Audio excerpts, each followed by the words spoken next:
what?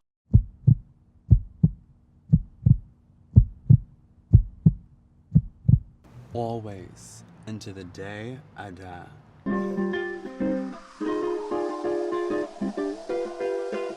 Hello, this is Domiko Aman, the founder of Aman TV Productions.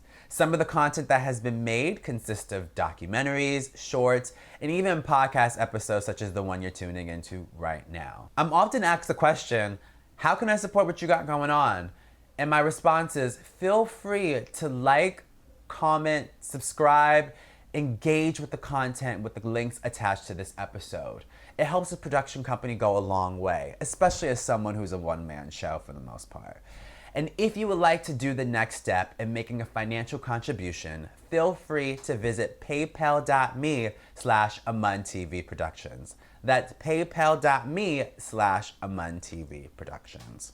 This helps me to scale this production company, along with continue my journey for getting Peace, the feature-length film, made. So thank you so much for your support, and let's begin the show. This is Domiko Aman, and you're tuning into the Producing Peace podcast, a show that celebrates the exquisite tastemakers, cultural shakers, and the delicious thrill of curiosity. Because sometimes the most interesting place begins with a question. So I am in Cairo, Egypt, and I'm super excited to be sitting with the Egyptian-born Sagittarius, Amara. Hi. Hello. I'm so glad that we are doing this. It's been a long time coming that we were planning to sit down for this conversation. Indeed. Yeah. Because you and I, we first started talking about, there's so much that I want to talk to you about, and we're going to find the perfect way to have that conversation. But I guess let's start off with talking about like how we first met. Yes. Do you remember how we met? I do, and ironically, we're also like filming. Mm-hmm. It was this film for a friend, and you were on set, and we instantly clicked. Yeah. Yeah. Yeah. That was in January 2024. Indeed. Yeah, Indeed. because I remember. Time flies. Yeah, it does fly. I remember I was getting ready to leave back to New York, and we decided that we wanted to shoot some stuff and that you were coming in. Yeah. And I just remember your hair was so much more longer. Indeed. Yeah, I remember, there was like this exchange with like Barbie dolls. What was that about? Because I feel like there was, is that okay to ask? No, girl. No? So we don't have to go to that. But I remember it was me, you, Zubaida, and Hennessy. Yes. How do you know Hennessy and Zubaida? Okay, so it's actually quite a beautiful story. Mm-hmm. We met. Actually, I met Zubaida through Hennessy, and I met Hennessy at a really magical point in time in my life. Mm-hmm. I had just left home, and I needed to like really connect with other people. And my creative writing teacher at the time, God bless her heart, she introduced us. And Really? yeah, I was it like 19 you were both the same, so you need to meet, or what was the? We were at similar situations. Okay. And that is why we initially got like connected, and we just clicked from there on. You know? Do you feel that, because I feel like, through my experience, which being here, I'm considered different. Would you say that you are different, like, than most people here? Do you feel different living? I mean, for sure. I think also anybody who does not follow the status quo, who breaks from the mold, who doesn't follow that, like, the current of the stream, will be viewed as different. And it's a sacrifice you have to make, and I'm very glad I made that sacrifice. A sacrifice? And I think every artist makes a sacrifice too. You sacrifice just conventionality, and that in turn makes you different. And yeah. Do you think I'm different, like, especially being here in Egypt? For sure, but it's like not all differences are bad. Okay. In that sense, I think, yeah. And Egyptian society, people are very curious here. They ask a lot of questions. Yes. They're really interested to know. So I think also, especially coming from outside, you're viewed as like the good kind of different because you want to learn more. And I think inherently, this is a whole other entire conversation, but inherently, Egyptians are very much just very curious people as a society, and we really do find education sacred. We love to learn. It's like a thing since ancient times. So I always feel like there's a thirst for knowledge in every single Egyptian I meet, cross class. Like there's always a thirst for knowledge. It's really interesting. So I think it carries. You can see it a bit in that curiosity. Because I feel like I'm different. I feel that you and I connect on on us being different. Yes. And people are always like concerned for me being here, and I'm just like, you don't know like how great it is here. Yeah. I will say though, as a tourist and as someone from America especially, you are endowed with certain privileges. Because I mean, this curiosity really does extend to foreigners, especially Westerners. I just wish it would also always extend to us. It does, but not all the time. You know, like people from the country. Like, yeah, it's definitely a thing. What do you? I guess in what way would you wish for that in terms of for Egyptians and in comparison to my experience? Well, I wish we would just like ask more questions. But like, without being judgy, there is this inherent judginess and almost like again, we're really speaking in like monolithic terms and like we're blanketing it. So I don't think also that is fair.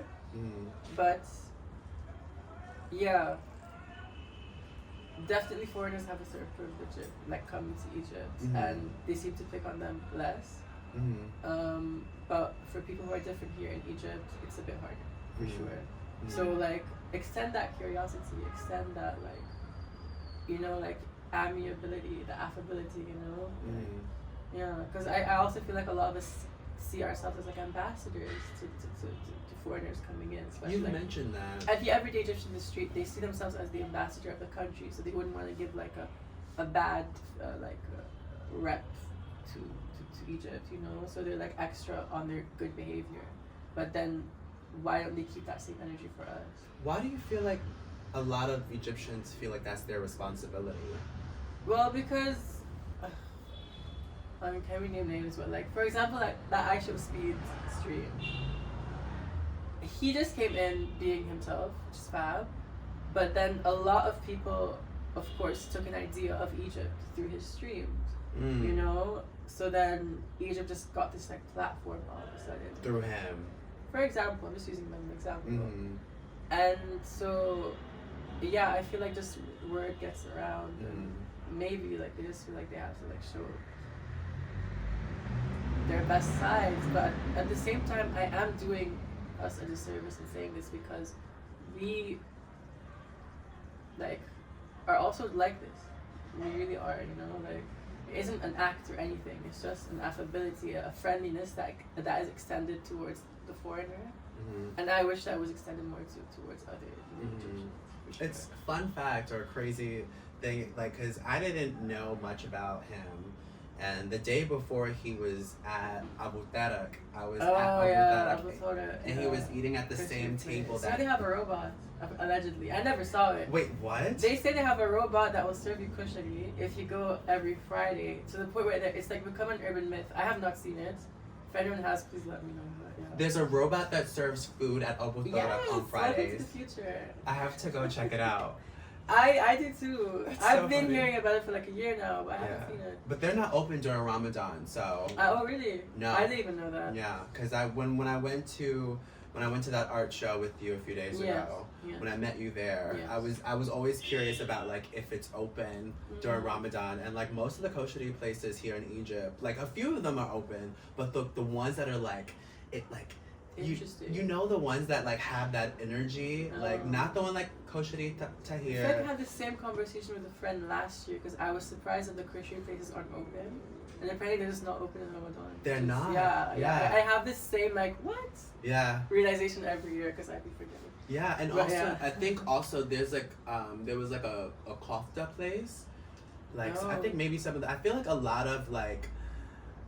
Unless they're not serving breakfast, I don't know why. I think maybe it's because they see like kosheri is like the meal you have, and whatever, but I feel like, you know, a lot of people are like, you spend time with your family, you have like a lavish big meal. Exactly. Whereas kushari is like not that lavish. It's like having pizza. Exactly. Yeah. So, exactly. But yeah, it's so interesting that you mentioned that, because the day before he was there, I was sitting at this exact table that he sat at, and I was like, that's crazy. Kushari is like it's a hotspot. It's a phenomenon. It's like Koshari Tahir? Yeah, not Tahrir, Abu Tariq. Abu Tariq, yeah.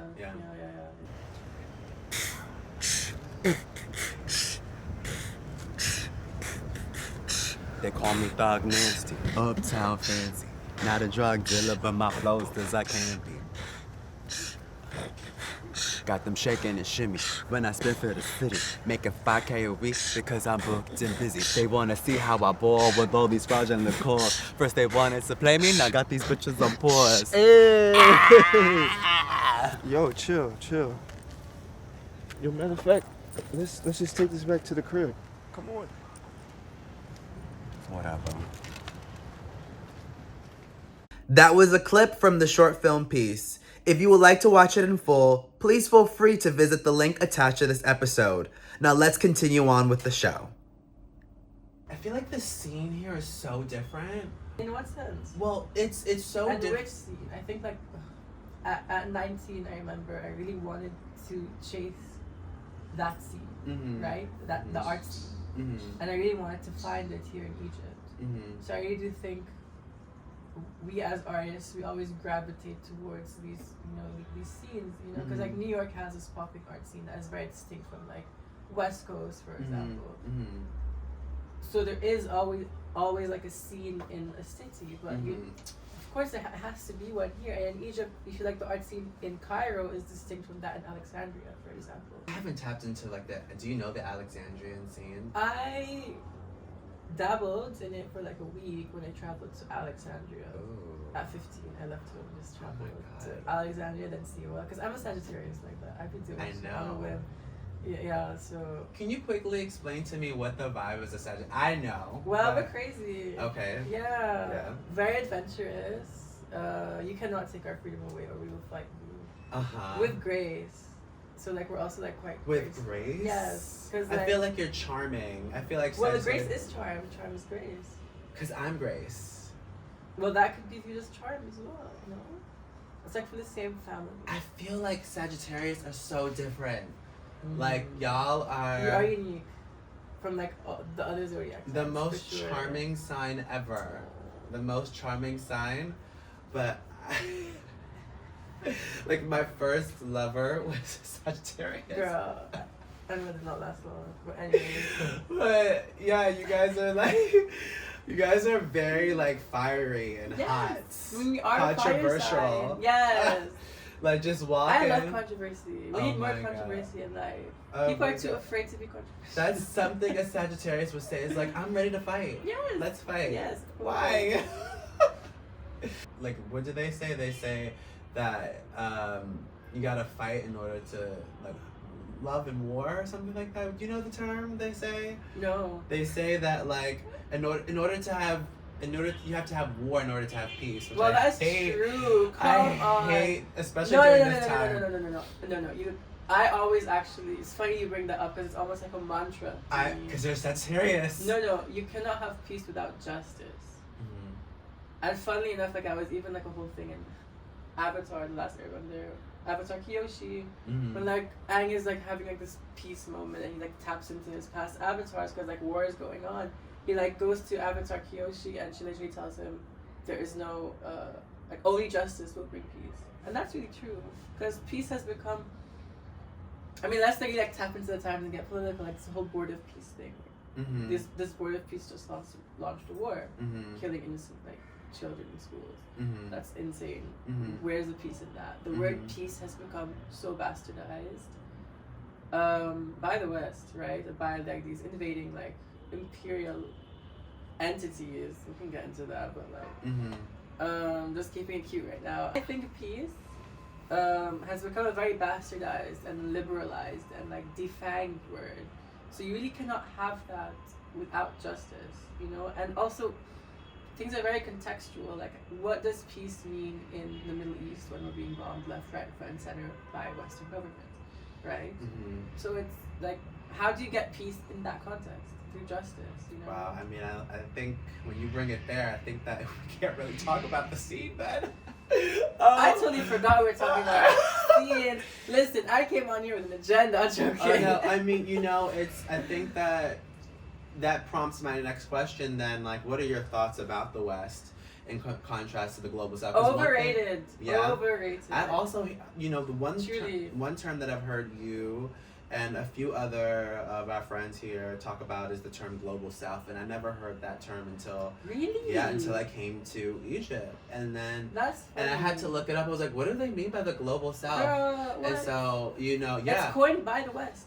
I never. But I think it's coined by really like intellectual diaspora in the West. You know. So funnily enough, the term third world, I'm not too like sure on like the facts of it, but I am vaguely aware that it didn't really start off as an insult or like a pejorative. Because now people use third world as like a pejorative. Okay. But it started off as like a thing of pride, because you have like the first world that like operate under their own like colonial rules and like privileges and just the West, right? Then you have like the third world. I don't know what the second world would be in this scenario, to be honest. Like the third world apparently is just people who were their victims almost, you know? Like Algeria, for example, was colonized by France, and France was really built by the violence it wrought in Algeria.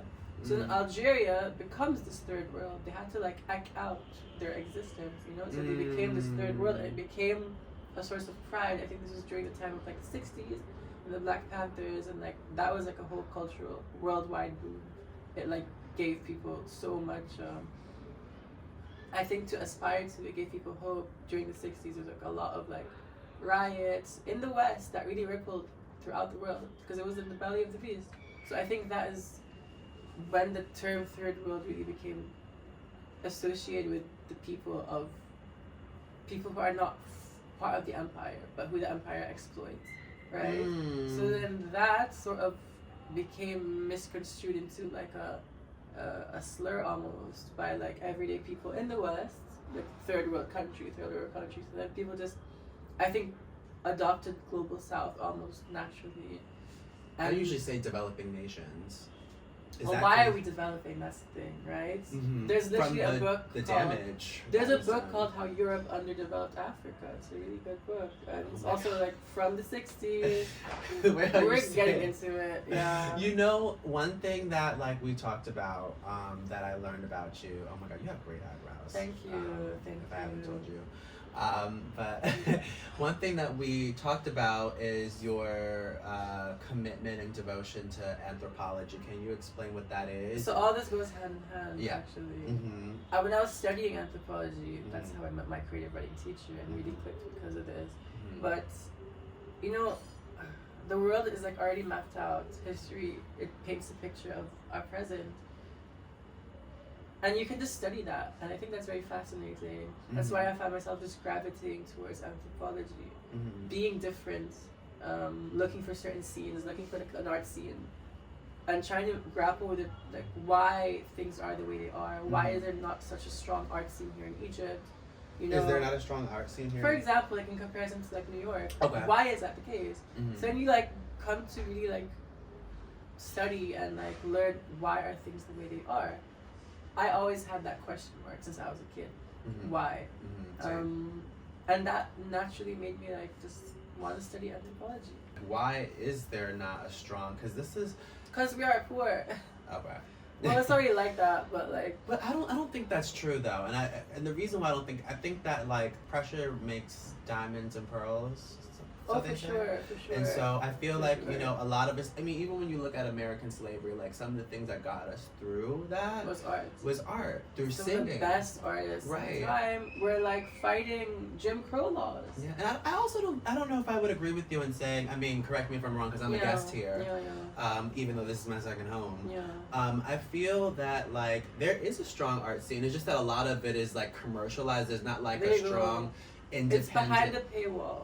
Right, you know, because this is the land of art. Like, and one thing that I've discovered here is that there's art in everything here. Like, I was just talking about that last night. Yeah. You make a good point. I think I'm calling out Egyptians right now. The term falah should not be an insult. Oh, country person. Yeah, we inherently are so disconnected from our culture. I love that word. I love that. Well, we do not. Yeah. We do not love that word. I know. But I mean, we should. No, I love We like should. the falah. Like Yeah. I love the whole. Is You know. it Jabali or Jabaleya or how do you pronounce like Galabeya? Galabeya? Because everyone always keeps telling me different Yeah. ways how to pronounce it. I think someone said Jabaleya. No, because that comes down to the accent. So if Okay. you're like from the countryside, like from the Said, they say Jalabeya. Jalabeya. They pronounce the Gim as J. Okay, You so know? so there's And a here few in ways. Canada we say like Galabeya because we pronounce it Galabeya. like. I think it's so hot. It's fab, yeah. I think it's so beautiful. Amazing. Anyways. I love the vibe, and I also, but you know what? One thing that I feel here is that like the idea of like masculinity and femininity here is so interesting because of like the galabeya. In America, that would just be considered like a dress, but that's like a traditional wardrobe.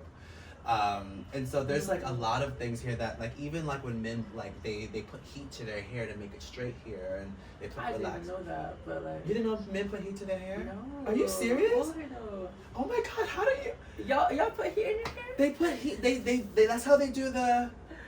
They do the. I hate that hairstyle. That's I'm sorry. with That, like, heat. I mean, I had to be heat. You now didn't that I know think that? about Yeah, it. it's like heat. I'm not into that, to be honest. I really wouldn't know. And they put relaxers in their hair to do it to maintain it. And then they would mock people for doing it. It's so funny. That's It's so like, wild. Yeah. So I mean, and you know, the men here like. They take care of themselves when they have the opportunity good. to. But then they also mock other men for doing it. Yeah. So it's like, why are you doing that? Oh my god, I was at the Too gym. much mockery going on in Asia. Oh my god, I was in the gym and I think they did not know what to say because, you know, I was born with the ancestors behind my back. And they were pointing, when I was in the sauna, they were pointing at me. And they didn't think that I saw them pointing at me. And I'm like, oh my god, why are you pointing? Like, what's going on here? Okay. I feel like you have an alternative motive, but you're masking it with, you know, oh, that strange person in the sauna with pink and black Speedos, which I could show you later, and they're hanging in the bathroom. Girl. And, wow, I mean, yeah, they would mock that, wouldn't they? Yeah. They definitely would. I think, but you know, I don't think that's like exclusive to Egyptian culture. It really isn't. I think that like femininity in general is just oppressed. Yes. Yeah. For sure. So. For sure. Wow. I haven't even really looked down at my questions because I've just. I have. Listen, I maybe should have given you a disclaimer, but I love going on tangents. Yeah, me too. Yeah. I love it. You just come up with like the best content. With, like, Yeah. Going on tangents. But you know, I want to circle back to your study in anthropology. Like, what is something that you've been really interested in wanting to study? Cultural anthropology. Okay. And I'm currently pursuing like, hopefully I do get like a master's in social anthropology. Mm-hmm. These are the things that I find really so interesting. Mm-hmm. But yeah, I guess it ties back to me saying we need to be proud of our culture, and that is Okay. how we produce beautiful art. That is how we find our scenes. Mm-hmm. Just to stop using the West as this like example, Mhm. especially now, and like from the artists that I did meet in Egypt, even subconsciously they do that, especially now, especially this Gen Z younger generation. We're like we're becoming more self-aware, so we're breaking away from that mold. That's great. You know, I like that. I see that in the music scene, but it's still not like there. But we just have to like keep. You know, going against this capitalist machine that inevitably just leads back to the West and just benefits like that thing that invaded us in so many ways, especially culturally. So like, stop mocking Falahin, you know, it's crazy. I love that so much. Actually, Angela Davis, you know, when she Yes. came to Egypt, she was really like breathtaken by the Falahin. I remember she would bring them up in like interviews, you know, she saw this distinct Egyptianness that was just frozen in time. And like she wasn't even being like an Orientalist about it, obviously, because she's Angela Davis, she's like aware of this stuff. But yeah, I remember she really spoke fondly about the falahin, and that is what really stayed with her, you know. This is also back in like, the 60s, but she saw so much nobility in that, which is true. Like, just yeah, it's just a mess, but it's also beautiful. Like, I wish we would still not hate on ourselves. You know, there's a and please correct me if I'm wrong, because this is like a popular saying amongst like the men here in Egypt. They say we hate everybody, but we also hate ourselves. I mean, at least they're self-aware about it. Have you heard people say that before? Kind of, maybe. I feel like it's not. Like, I've heard. It's not new. Because you'll hear people say like, oh, like. Which I don't really agree that like Egyptians are racist. There could be prejudice. No, they can definitely be racist. You think so? Or anti-black. Well, I feel sure. Really? Yes. And what can you explain more to that? Because in many ways. Okay. Again, we're not generalizing. You right. find this everywhere, but there is anti-blackness in Egypt. My dear friend, like, she made a page called "Stop Anti-Blackness in Egypt," and they harassed this page like crazy, you know, because. Something about like the Cleopatra Netflix TV show. Everyone was upset with that. Yeah, but it's not even that serious. Like, I know it's like, yeah, she was Macedonian, but like when Elizabeth Taylor, a Zionist, played Cleopatra, where was that energy? That is so right. That's so true. I'm like, Elizabeth Taylor played her, and y'all loved it. You know what I think?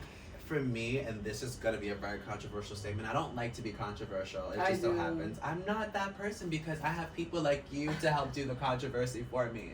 But one thing that I personally feel when it comes to racism is that that racism is something that oppresses and is used by power. And so, for sure. And this That's is, every ism. and I don't want to offend you. I don't want to offend anyone. But I feel like I got into an argument with someone with a Sagittarius. Which I probably even shouldn't be saying this. She's not gonna watch this because she doesn't. But I said in this conversation, I said black people can't be racists. I mean, and let me finish. I kind of agree. I feel like black people can't be racist yes, of course, because that we don't have power. History. Yeah, exactly. And that backdrop isn't there. That colonial history isn't there. Right. And so it's like it's a lot more harmless almost. Right. For sure. It's like you can't be sexist towards men. Exactly. It's the same. Exactly. Yeah, no, for sure. And so here, I feel like I wouldn't necessarily say that it's racism. I feel like there's strong prejudice. Many Egyptians are not black. But that's a whole. And those power dynamics do exist here. I see you making a face. Yes, many Egyptians are not black. Do you agree? Do I agree? I think Egyptians are very racist. But thank you. But do you think that Egyptians are not black? They're racist and they're colorist. Yeah. We can say that Africans are colorist. Okay. If we're not gonna apply the term racist. Right. But I mean, they're African, but they're not black. But like colorism descends from racism. Right. I would not consider myself black, sis. You know, that's insane. That's crazy. Yeah. And also, against like a whole other topic, but like really like light skinned Egyptians, non-black Egyptians who do like cornrows, they look a mess. I'm just calling y'all out right now. Y'all look a mess. We have some friends. And it's like also like our hair. We have some friends who do it, and I was thinking about calling them out, but I just don't want to shake the table right now. Yeah. I have to use mine. But like your hair type, I think cornrows look most beautiful on like 4C hair or like just as curly. My curl types would not look good cornrowed. I would look like I was balding. But your hair type is It's curly for sure, but it's not like a cornrow type. Okay. It's 3A. There's a wave to it, you know. Because you know what? That's the thing. There's always this conversation. It's giving Orange's new bag. I swear to you, like, which skinhead is that? Like, oh my God. The bald spots. I'm like, because there is wave in their hair too. Like it's not totally curly. Yeah. So it looks kind of a bit too bald when we do the cornrows. Yeah. And it's not nice. And the braids look fat. It's like, I'm like, it's not a good look. But it's not even the culture. It's, so like this, I guess this is why I wanted to sit with you, because you do these things. But there's the conversation about like Egyptians being African. Have you heard of Wonder? If not, let me put you onto some game real quick.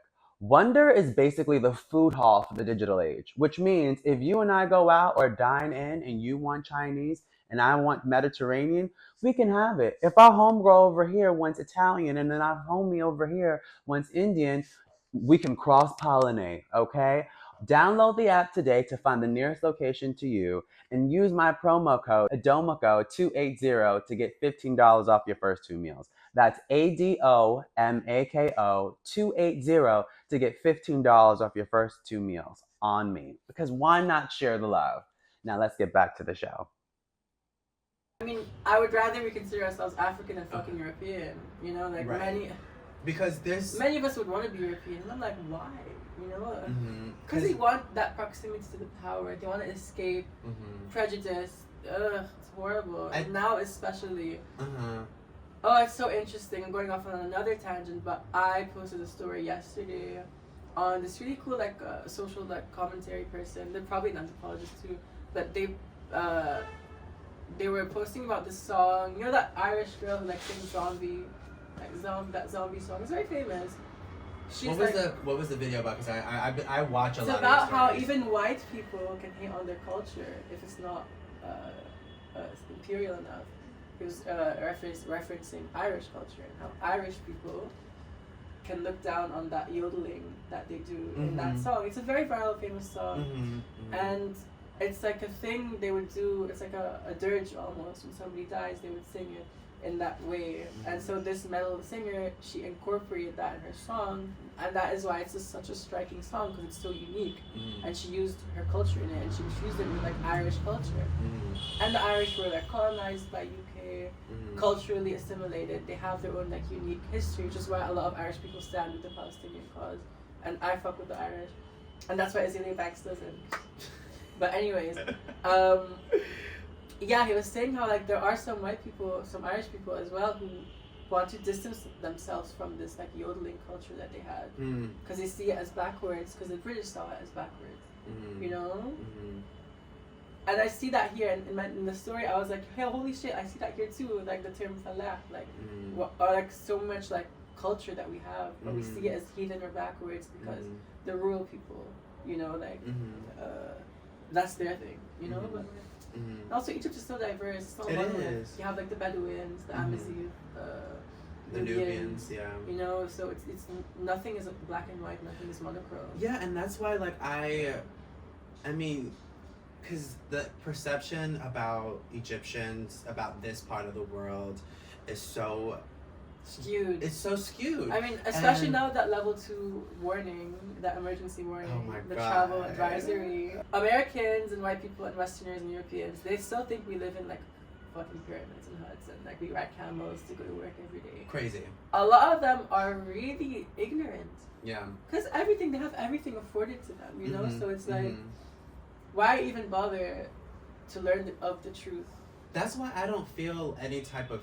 And I wonder if there's something wrong with me, because I don't feel scared. When I'm ever in a pinch, I pretend to be foreign and it gets me out of trouble. You've mentioned that. Yeah. Maybe that's why. And that's not even your fault per se. You know, it's systematic, it's not even individual, and that's really a habit that I do. I tend to look at things on a systematic level and not on an individual level. You know, on many different cases. Systematically, it's just a privilege. Who are some of your he or she roles? Obviously, number one's my mom, obviously. And my family is also very... Can we talk about your mother? Yes, for sure. She's fab. She's wonderful. She's a journalist. She's a journalist, and her mother was an artist. And actually, her subject of art was almost always Falahin and Falahi women. Really? Yes. I could also show you pictures. She's such a skilled artist. My family, thankfully, we have the privilege of being matrilineal. Well, it's ironic calling it a privilege because we suffer a lot for it, but I view my family as the power comes from the women, and the women are viewed as equal and empowered. You know, my grandfather was not sexist at all. He was super Egypt in the 60s also was very progressive. Isn't that ironic? Yeah, it's very ironic. Because also, Afghanistan and Iran in the same era was also very progressive. I wonder what happened. But yeah, my grandmother. Sag. Yes. My mom has no brothers. She was raised as almost like an equal, obviously, and like to any boy. Mm-hmm. My grandfather would never make her feel like she was less because she's a woman. Mm-hmm. And my grandmother was very powerful. She was also a principal, you know, in Nazara, an art teacher. Mm-hmm. And her mother, my great grandmother, she actually left the village she was in Sharia, so her daughters could get an education. Because there was this like notion that they had to get married, and like just she didn't want that for them, so she fled to the city. And yeah. Can we talk about her love for you and what that's like? I think it's really intertwined with just justice, you know, and She's not her love for you is Yes, justice. In for what sure. way? That's such a. I don't know. I feel like hearing that it's very encompassing with a lot. everything is connected. No? Mm-hmm. Yeah, there wasn't really like a patriarchal shadow looming over the family, so there weren't any expectations. So we were given a lot of freedom, and it's also like a thing in our family where we don't really judge one another, and we give each other the freedom to do stuff, even if they're wrong. What makes your family different from so many of the? Because one thing here is that there's a lot of The art, for sure. Okay. My grandmother was an artist, and she was Mhm. given that freedom. Mm-hmm. And like, this is the matrilinealness of it. Mm-hmm. Her mother Mm. left her village so her daughters could get an education, you know? So sacrifice for one, Mm-hmm. education another, and of course art. I view it as the main thing, because I Mhm. grew up surrounded by my grandmother's artwork. Mm. I have it like hung up in my wall, up in my room on the wall. Please send me photos. I will. Yeah. And she's always been such a source of inspiration. And my grandfather, I don't know if it's gonna get me in trouble, I don't know, but like he was a communist. Just fab. And of course it's fab. Like why It's would a it not story, be fab? Yeah. Yeah, like the only reason we don't view it as fab is because of Well, McCarthyism, yeah. Mhm. which is like a whole like the propaganda crusade that the West went on Mm-hmm. to like villainize communists for no reason. But he was a communist, ergo, therefore, a feminist in his ways, you know. He obviously wouldn't tell my grandmother to stay home and stop pursuing art. Like that just goes against his entire political like being. Mm. So I think that is why my family is very unique, and Mm. why we just grew up with like a sense of justice and freedom. Mm. And through those two principles came love, and that is why my mother is my hero, and my grandmother especially. And she was just such a like shining like example to all of us. My grandfather as well. So yeah, I think that's why. I love that. You know, you mentioned that your grandfather was a communist. Yes. How did that come to be? I mean, I feel like that sounds like a silly question, but I'm not afraid to ask it, because how does that fit into like your family lineage of being Egyptian? Is this like another part of your family? Like how? The Communist Party at that time was booming, right? Mm-hmm. I think it's a question of the political climate at the time, Mhm. right? You know, protesting the monarchy. Was he part of communism? Did he live through communism, or was it a mindset that he had? Oh no, none of us really lived through communism. Right, yeah, yeah. But yeah, I think just wanting equality at a certain point in time in life, with certain like circumstances, I guess, falling into place, you become labeled a communist. That's real. If you want, by your beliefs Yes, and of like how you course, condition. of course. Okay. And then you come to realize it's this a thing. Yeah. Yeah. So what? Yeah. I mean, it's like why has it become such a heavy word? Let's really explore that. Mm. We all know why. It's because McCarthyism. McCarthyism is literally the term for anti-communism, because it was created in the West because, you know, communism does not serve the interests of these elites in power. Capitalism does, right? So whatever goes against that becomes the big bad, and they have to like stop it. So through propaganda and brainwashing, which the West is like so much a victim to, communism became this big bad. But then people don't really realize, they don't really know why communism became a bad thing in the first place. It's because of the end result of a lot of it, but the But intention. what was the end result? The invasion, Right. right? And the sanctions, Right. and like it's just not a black and white thing. Mhm. They fell into that hole Mhm. because of other things that you don't Mhm. see. Mhm. Like I think Cuba is a perfect example. People say, "Oh look, communism is not working. Cuba's poor." But why is Cuba poor? Because of the sanctions. But then people conveniently leave out that part, right? It's like a whole thing. But I think the West is very smart in maneuvering their propaganda. So they just point at Cuba and be like, "Oh, communism ruined it." But no, communism was Cuba was under dictatorship before communism, right? By like a U.S. sanctioned dictator. You know, you mentioned the West and your relationship to it as an Egyptian. Yes. But I am curious then, what are some things that you want to dispel? Because we've talked a little bit about it, about Egyptian culture. Okay, so We talked about the fellaheen, we talked about the camels and the pyramids. What are some things that you feel are that need to be dispelled from your perspective as an Egyptian? The racism, for example. I just think also Egypt is a victim of racism. And so we're viewed as maybe backwards or like still living in like tents and pyramids or whatever. But like why is it backwards to like be nomadic? Why is it backwards to be a camel herder?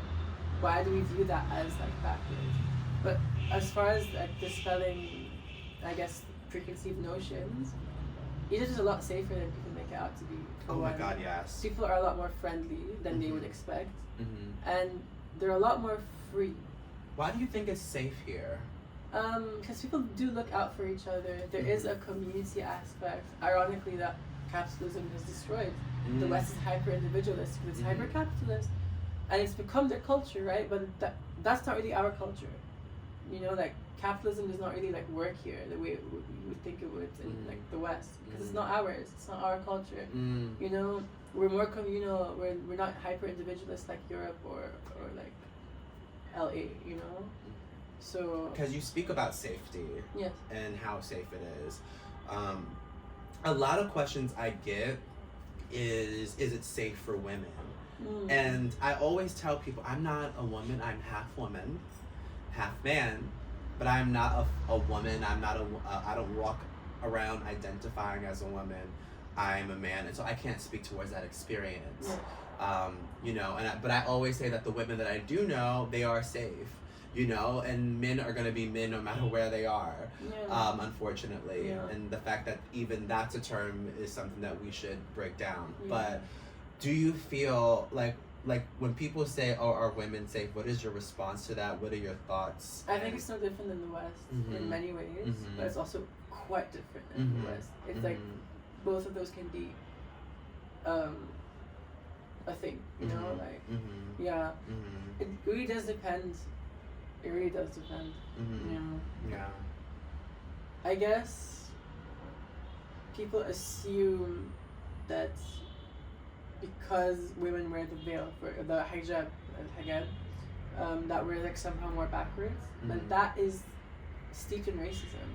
Really? Yes, it's steeped in Islamophobia, and I think the root of Islamophobia is racism.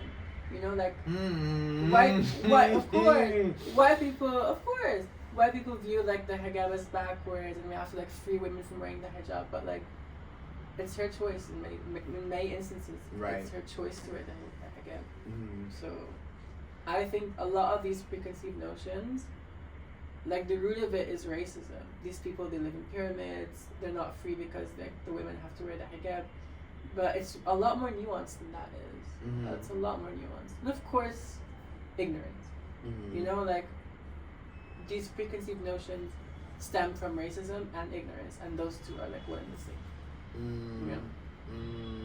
When it comes to the idea of women, I always just say that the women and men are just so segregated here as well. It's a cultural thing, and that doesn't necessarily mean X, Y, and Z. You know, it's more nuanced than that. It's just the way the culture is. Mm. Yeah. I am curious to like some of your goals and some of the things that you're working towards as an anthropologist.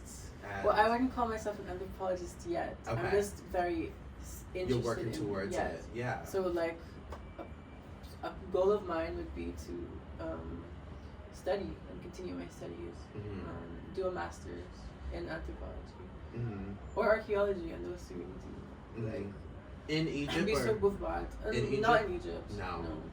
I would want to like study abroad and then.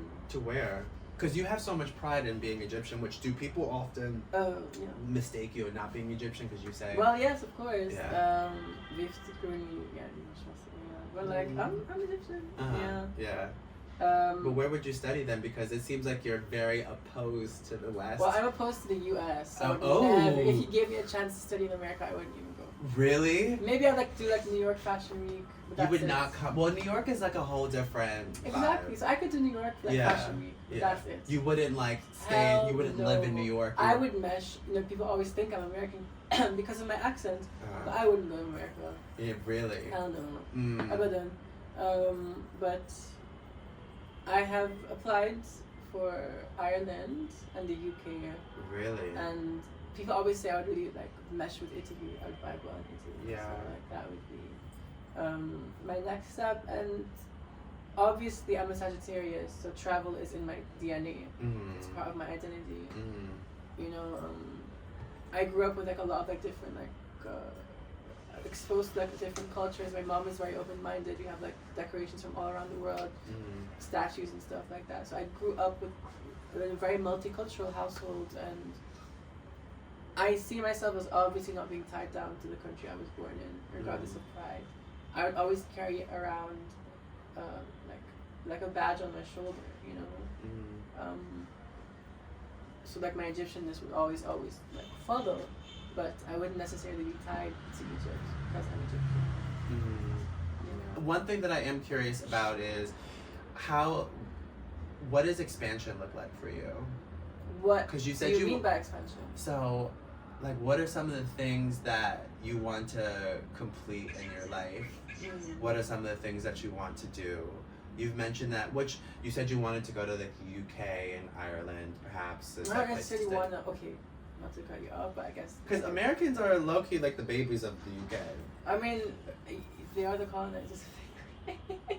Yes. No, but like, anyways, I wouldn't necessarily want to go to the UK just to go to the UK. No, to study. You mentioned. Exactly. Yeah. So expansion to me looks like a reason. You know, I would need a reason to be where I am. I don't want to just go somewhere because it's there. Like, oh, I'm in Germany or I'm in the UK. Like, who gives a fuck? The Big Ben is ugly. I wouldn't go as a tourist. I would go for a reason. Ireland, though, I could vibe there as a tourist. I like the culture. But also, I don't want to be a tourist. So expansion to me does not look like tourism. It looks like opportunities to show what I have to say to the world, to learn more, and to just continue weaving this tapestry of my life. Do you feel like you're an ambassador of Egypt? Because you mentioned a lot of people here do. I that don't. way. No. I never did. Okay. I never will. Because if they decide to view me as like the ambassador to Egypt, then that's on them. You know, like it shouldn't necessarily be on my shoulders. You know, so like no, not necessarily. But I would obviously go to any foreign country with respect. You know, I respect all religions as though they were my own, and all cultures as though they were my own as well. You know, I want to learn it as an equal. We're all equals. You know. So yeah. Because I feel like you have a very great pride, and I feel like a lot of Egyptians have a lot of pride in who they are. I hope so. Yeah. I want them to have this pride, but I don't see it. I don't see it. I'm so blessed to be around the people I do who I do see it with. That's how. Yeah. Because I'm very intentional about that. I mean, like I told you, there are certain groups of people that I have no interest in being around. I'm the same. So when I'm around those type of people, when I get to be around people who shine, it's really beautiful. But my final question to you to close out is, how do you produce peace? True justice. Peace out. Amara, oh my god, I love you. This was so That was great. fun. Thank you That so was very much. fun. Why don't you mention to the people where they can keep up with you and learn more about you and keep up with your No. your vibes? No? You don't want to be kept up with? If they want to find me in good nature, they will find me. Okay, so you don't want me to add you or anything? We'll get into that, maybe not. Okay. But I feel like people with good intentions will find me. Okay. People with bad intentions, well, we could be in the streets. That's all I'm gonna say. Time and place. Throw orange juice at them. I've done that. I know, that's why I wish I Yeah, and there's like this Japanese drink, Onoramen C. I love that. It's like in a glass bottle. I threw that on like catcalls in the street, so you better watch out, haters. Yeah. Well, thank you guys so much for tuning in to another episode of Producing Peace, produced by Mun TV Productions. Until next time, peace out. Bye.